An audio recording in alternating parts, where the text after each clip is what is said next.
அதெல்லாம் விற்று முடிச்சுட்டு ஃபஸ்ட்டு வந்து இன்னொரு இது சொல்ல மறந்துட்டதில்ல.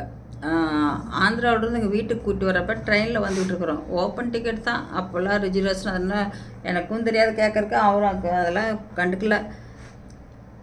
ரிசர்வேஷன் பெட்டில் உட்காந்துருக்குறோம். அந்த நார்மல் பெட்டில் உட்காந்து இடம் இருந்துச்சு, எனக்கு விட்டாங்க, ப்ரெக்னெண்ட்டாக இருந்தாலும் விட்டாங்க. அப்போ ஒரு ஸ்டேஷனில் வந்து ட்ரெயின் நிற்கிறப்ப நான் வந்து திராட்சை பழம் போச்சு வண்டியில். எனக்கு அது சாப்பிட்லாமான்னு தோணுச்சு. வேறு எதுவும் சாப்பிட பிடிக்கல, அதனால் சாப்பிட்லாம். திராட்சை பழம் போது எனக்கு வாங்கி கொடுங்க அப்படின்னேன். அப்படியே உட்காந்துக்கிட்டே இருந்தால் பக்கத்துலேயே உட்காந்தாப்படி அப்படியே பார்த்துக்கிட்டே கம்முனே இருந்தாங்க. அப்புறம் எதிர்த்தாப்படி 2 பேர் பாட்டி ஒரு தாத்தா அவங்க இருந்தாங்க. அவங்க பார்த்துக்கிட்டே இருந்தாங்க, எது கண்டுக்கல அப்படி இருந்தாங்க. அப்புறம் நான் மறுபடியும் போகுது, போய் வாங்கிட்டு வாங்க அப்படிங்கிறேன். போகிறேன் அப்படின்ட்டு உட்காந்து அப்படி. அப்புறம் கொஞ்சம் தூரம் கொஞ்சம் லேட் ஆகிடுச்சு. அப்போ அது வண்டி கொஞ்சம் மறைஞ்சிருச்சு, என் கண்ணுக்கு அது தெரியல, அந்த வண்டி மறைஞ்சிருச்சு. அப்போ வந்து மறுபடியும் கேட்டேன் 3வது போய் வாங்கிட்டு வாங்க அப்படின்றதுக்கு. எந்திரிச்சு போயிட்டு சும்மா 2 சோப்புலையும் 2 கையை விட்டுக்கிட்டு ஒரு கெத்தாக நடந்துக்கிட்டு போய் எட்டு பார்த்து போட்டு அது இல்லை காண தெரியல, அது போயிடுச்சு, ரொம்ப தூரத்துக்கு போயிடுச்சு, வாங்க முடியாதுன்ட்டு. அப்படி எனக்கு மனசுக்குள்ளே ஒரு மாதிரியாக இருந்துச்சு. ஏண்டா அப்படி வருது, எனக்கு மனசுக்குள்ளே ஒரு மாதிரியாக இருந்துச்சு. அது செட் ஆகலைங்க. அந்த பக்கம் கொஞ்சம் இருட்டிட்டு வர மழை வர மாதிரி இருக்குது, நல்லா தெரிஞ்சுக்கல. அந்த மாதிரி அந்த இதில் வந்து திராட்சை பழம் வாங்கி கொடுக்காதனால எனக்கு ஒரு மாதிரி ஆயிடுச்சு. அதுக்கப்புறம் என்னமோ சொல்லி திட்டினாப்படி, ஏதோ இதுக்கு ட்ரெயினில் வரப்போ கூட ஏதோ இது சொல்லி என்னமோ சொன்னாங்க. அப்போ எனக்கு வந்து ஒரு வேதனை வந்து அழுதுகிட்டே இருந்தேன், அப்படியே அழுதுகிட்டே வந்துக்கிட்டு இருந்தாங்களா. அந்த அந்த பாட்டியும் தாத்தாவும் ஏம்மா அழுகிற அப்படின்னாங்க. ஒன்றும் இல்லைங்க, வயிற்று வலிக்குது அப்படின்னு.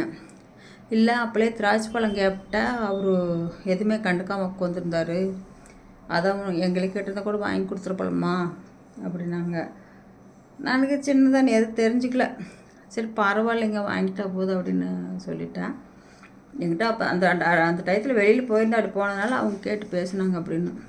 அப்போ அவங்க சொன்னாங்க, பொம்பளை பிள்ளைய பார்த்தவங்களுக்குலாம் இதாம்மா கதி, ஒரு சந்தோஷம் நிம்மதியாக இருக்க முடியாது, அது அவங்க ஆம்பளைனால அவங்க அப்படி போய்கிட்டு இருக்கிறாங்க அப்படின்னு சொல்லிட்டு ரொம்ப வருத்தப்பட்டாங்க. அந்த தாத்தா பாட்டி இன்றைக்கி இருக்க மாட்டாங்க, அவங்களே இறந்துருப்பாங்க. அப்புறம் அப்படியே தோட்டத்துக்கு வந்துட்டோம். வந்ததுக்கப்புறம் எங்கள் அம்மாக்கிட்ட சொன்னேன். நாங்கள் தோட்டத்துக்கு வரும்போது மழை பெஞ்சிக்கிட்டு இருந்துச்சு. சரி எங்கள் அம்மாட்ட வந்து சொன்னேன் இப்படின்ட்டு. அம்மா திராட்சை பழம் கேட்டால் ட்ரெயினில் வர்றப்ப வாங்கியே கொடுக்கலைம்மா, அது பக்கத்துலேயே நின்றுக்கிட்டு இருந்துச்சு ரொம்ப நேரம், அதுக்கு வந்து இல்லை அப்படி எப்படின்னு கம்முனே உட்காந்தாங்க. அதுக்கப்புறம் வந்து போயிடுச்சு, அந்த பக்கம் 8 பேர் போயிடுச்சு அப்படின்ட்டாங்க அப்படின்னு சொன்னேன். எங்கள் அம்மாவுக்கு அப்படியே கண்ணில் தண்ணி பயங்கரமாக வந்துடுச்சு, அழுகுறாங்க. இப்படி ஒரு பையன், இப்படி ஒரு நாய் கொண்டு கொடுத்து பிள்ளை இவ்வளோ தூரம் நம்ம ஒரு திங்கிறதுக்கு கூட வாங்கி கொடுக்க முடியாமல் இருக்குதா அப்படின்னு சொல்லிட்டு ரொம்ப ஃபீல் பண்ணாங்க. அப்புறம் எங்கள் அப்பா தோட்டத்தில் வேலை செஞ்சுட்டு வீட்டுக்கு சாப்பிட்றதுக்கு எதுக்கோ வந்தார். வரும்போது எங்கள் அம்மா இப்படி சொல்லி போய் திராட்சை பழம் வாங்கிட்டு வாங்க அப்படின்னு சொல்லிடுச்சு. உடனே எங்கள் அப்பா ஒட்டஞ்சத்திரம் தான் போகணும்.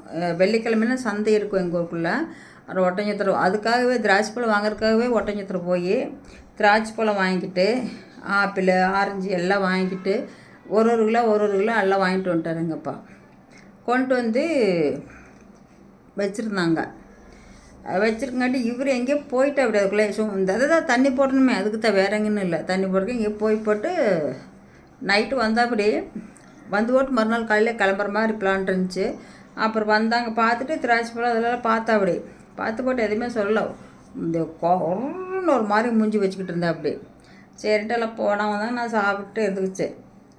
மறுநாள் காலையில் கிளம்பி போகிறதுக்கு முன்னாடி அந்த ஆரஞ்சு பழத்தை எடுத்து ஒன்று ஒழிச்சு சாப்பிட்றோம். அப்படி எப்படிங்க மனசு வரும், அங்கே ஒரு திராட்சை பழம் கேட்டதுக்கு கொடுக்க முடியல. இங்கே வந்ததே எங்கள் அம்மா அவங்களுக்கு சொன்னதே போய் வாங்கிட்டு வந்து கொடுக்குறாங்க. அவங்க என்ன சொன்னால் பிள்ளை மாசமாக இருக்கிறா, நம்ம ஒரு உள்ள செல்லமாக வளர்த்தணும், இப்படி ஆயிடுச்சுன்னு அவங்க ஒரு இதில் வந்து உடனே போய் வாங்கிட்டு வந்து கொடுத்தாங்க. ஏதோ அவங்க கையில் அன்றைக்கி ஏதோ அவங்களால முடிஞ்சதுனால பண்ணாங்க, முடியாமல் இருந்தால் அது ஒன்றும் செஞ்சுருக்க முடியாது. அப்புறம் கிளம்பி போயிட்டு அப்படி எனக்கு அந்த திராட்சை பழமாக எந்த ஃப்ரூட்ஸாவதும் தீர்ந்துருச்சுன்னு வச்சுக்கோங்களேன், உடனே போய் வாங்கிட்டு வருவாங்க. எங்கள் அம்மா வந்து யாரையோ ஒருத்தர் அனுப்பிச்சுட்டு அண்ணன் 2 பேர், அப்போ யாரையோ ஒருத்தர் போய் அனுப்பிச்சுட்டு வேலை கடந்துட்டு போய் அந்த பிள்ளைக்கு ஒன்றும் இல்லை, இப்போ வாங்கிட்டு வந்து கொடுங்க அப்படிம்பாங்க. கிலோ கணக்கில் தான் வாங்கிட்டு வந்து கொடுத்தாங்க. அதெல்லாம் நினச்சா மனசுக்குள்ளே வேதனையாக இருக்கு. இன்றைக்கி அப்பா அம்மா இல்லை, ரொம்ப கஷ்டமாக இருக்குது. அதெல்லாம் நினச்சோம்னா அப்படியெல்லாம் பார்த்தாங்க என்னையா. குழந்த டெலிவரியாக இருக்கு முன்னாடி ஒரு 3 நாளைக்கு முன்னாடி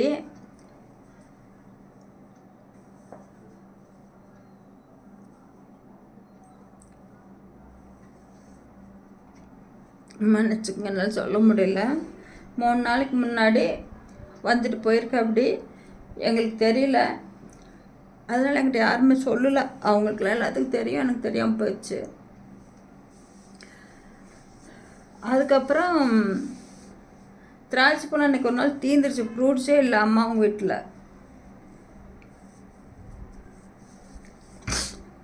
ஃப்ரூட்ஸே இல்லை.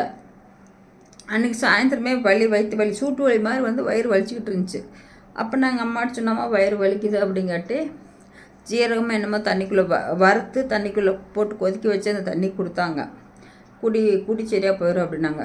குடிச்சுமே நிற்கல, சாப்பாடு தோணல எனக்கு. அப்புறம் எங்கள் அப்பா வர்றாரு, பிடிச்சி திட்டுறாரு. அந்த பிள்ளைக்கு ஒரு பழம் இருந்து, ஒரு பழம் கூட இல்லை சாப்பிட்றதுக்கு, ஃப்ரூட்ஸ் இல்லை, அதனால் வயிற்று வலிக்க மாட்டேருக்கு ஒன்றும் இல்லை அப்படின்னு சொல்லி போட்டு எங்கள் அப்பா ஆப்பிள் பழம் 1 கிலோ வாங்கிட்டு ஓடியாராரு. இங்கே பார்த்தா டெலிவரி வலி வந்துருச்சு. இப்படியெல்லாம் காலம் ஓடிச்சுங்க. இன்னும் கொஞ்சம் கதை இருக்குது, நான் அடுத்து சொல்கிறேன். இன்னும் நிறையா இருக்குது ஸ்டோரி, நான் சொல்கிறேன் கொஞ்சம்.